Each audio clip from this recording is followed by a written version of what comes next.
It's 3:50 in the morning on May 16, 1985. A passerby walking down Jefferson Street in Salt Lake City stumbles upon something that will haunt investigators for the next 4 decades. Lying in the roadway is the brutally beaten body of 18-year-old Christine Gallegos. She's been shot twice in the head, stabbed multiple times, and sexually assaulted. The scene tells a story of desperation, of a young woman who fought for her life against someone who showed no mercy. But here's what makes this case extraordinary. The man responsible wasn't some random drifter or known criminal. He was a United States Air Force airman, living a double life, walking among his fellow servicemen while harboring one of Utah's darkest secrets. For 40 years, Ricky Lee Stallworth maintained his facade until DNA technology finally caught up with him. But by then, he was already dead. Let me take you through the night that changed everything, and show you how a single hitchhike decision led to one of the most methodical cold case investigations in Utah history. Christine Gallegos was not supposed to die that night. At 18, she had her entire future mapped out. She was engaged to Troy, her high school sweetheart, and they were planning their family together. She lived in Kearns, Utah, with dreams that extended far beyond the small suburban community. Christine was described by everyone who knew her as outgoing and sweet. She worked downtown, taking pride in her independence and her ability to support herself while planning for marriage. But on May 15, 1985, a series of seemingly innocent decisions would seal her fate. The economic climate of the mid-1980s meant that many young people didn't have cars. Public transportation was limited, and hitchhiking was still considered relatively safe, especially in Utah's close-knit communities. Christine had hitchhiked to work before. It was routine, normal, unremarkable. The timeline begins at approximately 10:30 p.m. Christine tells her family she needs to get to her job in downtown Salt Lake City. Her shift likely started late, which wasn't uncommon for service industry jobs in the area. Without a car, she makes the decision that thousands of young people made in the 1980s. She decides to hitchhike. She walks toward the freeway on 4000 West, thumb extended, trusting that someone decent would give her a ride. This is where our expert analysis becomes crucial. As someone who's studied countless predatory cases, I can tell you that what happened next follows a disturbing but recognizable pattern. Christine gets into a vehicle with someone she believes is offering help. The perpetrator likely appeared non-threatening. Military personnel in 1985 were generally viewed as trustworthy, respectable members of society. If Stallworth was in uniform or identified himself as Air Force, Christine would have had no reason to be suspicious. But instead of driving toward downtown, this person takes her to a remote area near 1384 South Jefferson Street. This location choice is significant.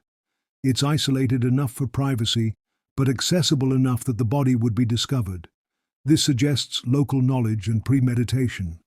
Stallworth didn't just happen upon this spot. He had been there before, possibly scouting locations or using it for other purposes. The forensic evidence tells us everything we need to know about what happened in those final moments. Christine fought back, hard. The placement of her injuries, the defensive wounds, the scattered evidence at the scene. This wasn't a quick, opportunistic crime. This was prolonged. This was personal. And most importantly, this was planned. At approximately 11:30 p.m., witnesses in the area report hearing 2 distinct gunshots. The timing is crucial here. Christine had been missing for roughly an hour at this point. This hour represents the assault phase of the crime. The gunshots marked the end, but they also marked Stallworth's mistake. Witnesses meant potential identification, potential evidence, potential leads for investigators. But Christine's body wouldn't be discovered for another 4 hours. Why the delay? Because her killer wanted to make sure she was found in a specific location, positioned in a way that would send a message. This wasn't just murder. This was a display of power. The positioning of the body suggests someone with psychological issues related to control and dominance. Detective Cordon Parks, who would eventually solve this case nearly 4 decades later, believes that Christine's killer drove her to Jefferson Street with the full intention of assault and murder. The location wasn't random. It was isolated enough for the crime, but visible enough for the discovery. This suggests someone with local knowledge, someone who had thought about this before. The crime scene analysis reveals additional disturbing details. The level of violence used against Christine exceeded what was necessary to subdue or kill her. This indicates rage, possibly sexual sadism, or a need to completely dominate and destroy. The multiple stab wounds, the dual gunshots to the head, the evidence of prolonged assault. These are hallmarks of an extremely dangerous individual. Now here's where the investigation takes its first crucial turn. In 1985, DNA analysis was virtually non-existent in criminal investigations. The first DNA conviction in the United States had occurred just 3 years earlier in Florida. Most police departments didn't have access to this technology, and even those that did were still learning how to use it effectively. Detectives had to rely on witness testimony, fingerprints, and traditional forensic methods. They canvassed the area around Jefferson Street, looking for anyone who might have seen Christine or her killer. They interviewed Christine's friends, family members, co-workers, anyone who might have seen her that night or known someone who would want to hurt her. They came up empty, but they did collect biological evidence, hair samples, bodily fluids, trace evidence that would sit in storage for years, waiting for technology to catch up. This decision to preserve everything, even when it seemed useless at the time, would prove to be the key to solving Christine's murder 40 years later. The investigation revealed something particularly troubling about Christine's final day. She had been acting normally, showing no signs of fear or concern about meeting anyone specific. This wasn't someone she knew was dangerous. This was a random encounter that turned deadly, which made finding the perpetrator exponentially more difficult. For years, detectives followed leads that went nowhere. They explored connections to other similar crimes in the area. They looked into Christine's personal life, her job, her relationships. They interviewed Troy, her fiancé, multiple times. They examined whether this could be connected to other hitchhiker murders across the country.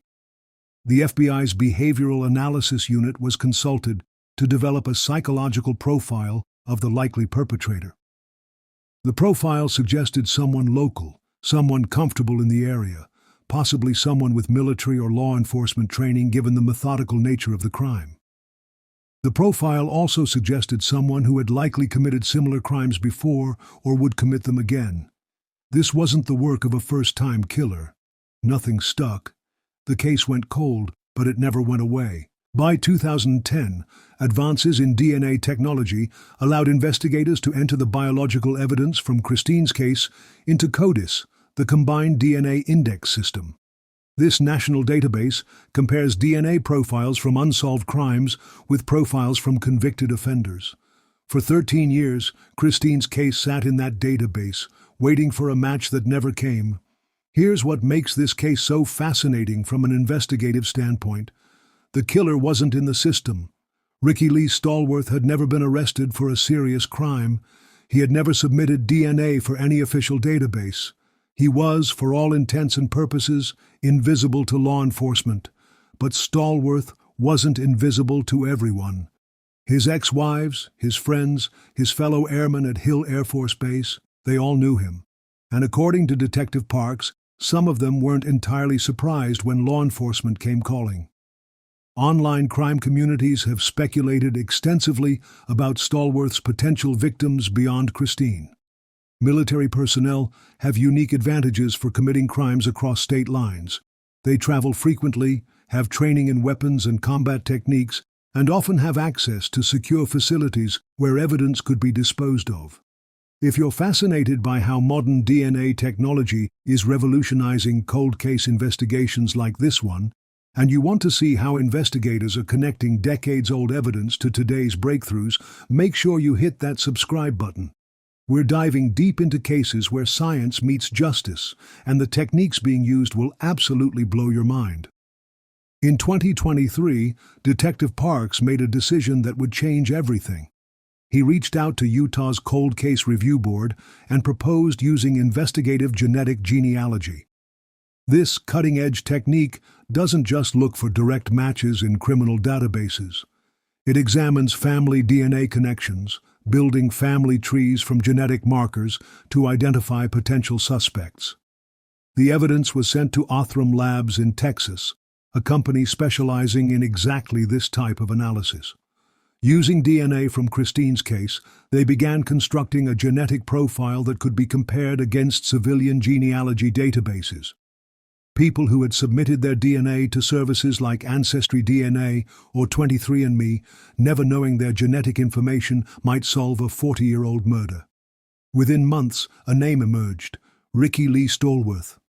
Now, this is where the case becomes a masterclass in modern detective work. Stallworth wasn't just any suspect. He was a United States Air Force airman, stationed at Hill Air Force Base in 1985. He lived in Layton, Utah, just north of Salt Lake City. He had been 27 years old at the time of Christine's murder, physically capable and geographically positioned to be in the right place at the right time. But here's the most chilling part. Stallworth had never appeared on investigators' radar. Not once in 40 years of investigation had his name come up. He had never been interviewed, never been considered a person of interest, never been connected to Christine in any way. Detective Parks began building a profile of Stallworth's life in 1985. What he found was disturbing. Stallworth was known to disappear overnight, returning home in the morning with no explanation for where he had been. His pattern of behavior suggested someone who was comfortable operating in darkness, someone who had secrets he was willing to go to great lengths to protect. The investigation revealed that Stallworth had been married multiple times. When Detective Parks interviewed his ex-wives, their responses were telling. One of them wasn't surprised that law enforcement was collecting DNA in connection with a murder investigation. This suggests that people closest to Stallworth suspected he was capable of violence, even if they didn't know the specifics. Police reports from Stallworth's later years show connections to prostitutes and other high-risk behaviors. This paints a picture of someone with a long history of treating women as objects, someone for whom sexual violence might not have been an isolated incident. But Detective Parks faced a significant problem. By the time investigative genetic genealogy identified Stallworth as a suspect, he was already dead. He had died of natural causes in July 2023, just months before the breakthrough in Christine's case. This meant no interrogation, no confession, no opportunity to learn the full truth about what happened that night in 1985. But it didn't mean the case couldn't be solved. Detective Parks contacted one of Stallworth's sons and requested a voluntary DNA sample. The son agreed, and the results were definitive. The DNA found on Christine Gallegos matched Ricky Lee Stallworth with scientific certainty. On May 15, 2025, exactly 40 years after Christine's murder, the Salt Lake City Police Department held a press conference to announce that the case had been solved. Christine's mother, Leah Gallegos, stood before the cameras and spoke words that had been 40 years in the making. "I just know that I sure miss this girl every day. I wonder about the kids that she would have, and I watch other people with their daughters, their grandkids. They took so much away when they took her away, but this case raises questions that go beyond just identifying Christine's killer. How many other victims might Ricky Lee Stallworth have claimed? His pattern of behavior, his geographic location, his access to potential victims as a military serviceman. These factors suggest that Christine might not have been his only victim. Online crime communities have been speculating about connections to other unsolved cases from the 1980s. Young women who went missing or were found murdered in Utah, Idaho, and other states where Stallworth might have been stationed or traveled. While law enforcement hasn't confirmed any connections, the investigation into Stallworth's full criminal history is ongoing. Some amateur detectives have pointed to similarities between Christine's case and other hitchhiker murders from the same era. The method of killing, the geographic locations, the victim profiles. Could there be a pattern that law enforcement missed for decades? What makes this case particularly significant is how it demonstrates the power of never giving up. Detective Parks could have accepted that Christine's case would remain unsolved. Instead, he embraced new technology and new methods, pushing the boundaries of what was possible in cold case investigation. If you're wondering how many other families might finally get the answers they've been waiting for, and you want to stay updated on the latest breakthroughs in forensic science that are solving decades-old mysteries, make sure you like this video and let me know in the comments which cold case you'd like me to cover next. The resolution of Christine Gallegos' case represents more than just justice for one family. It represents hope for thousands of other families still waiting for answers. Every piece of evidence preserved, every DNA sample collected, every cold case file maintained could be the key to solving tomorrow's breakthrough. As we've seen with Christine's case, the truth has a way of emerging, even after 40 years. Science continues to advance, databases continue to grow, and dedicated investigators like Detective Parks continue to fight for victims who can no longer fight for themselves. Christine Gallegos deserved better than what happened to her on that May night in 1985. She deserved to live her life, to marry Troy, to have the children her mother still dreams about. While we can't give her back her life, we can ensure that her story serves as a reminder that justice, though delayed, is never denied. Ricky Lee Stallworth took Christine's life, but he couldn't take her legacy. Her case has now become a template for how persistence, technology, and dedicated investigation can overcome even the most challenging cold cases. The next time you hear about a cold case being solved through DNA, remember Christine Gallegos. Remember that behind every breakthrough is a family that never stopped hoping, investigators who never stopped working, and technology that never stops advancing. In the end, the truth always finds a way to surface. For Christine, it just took 40 years.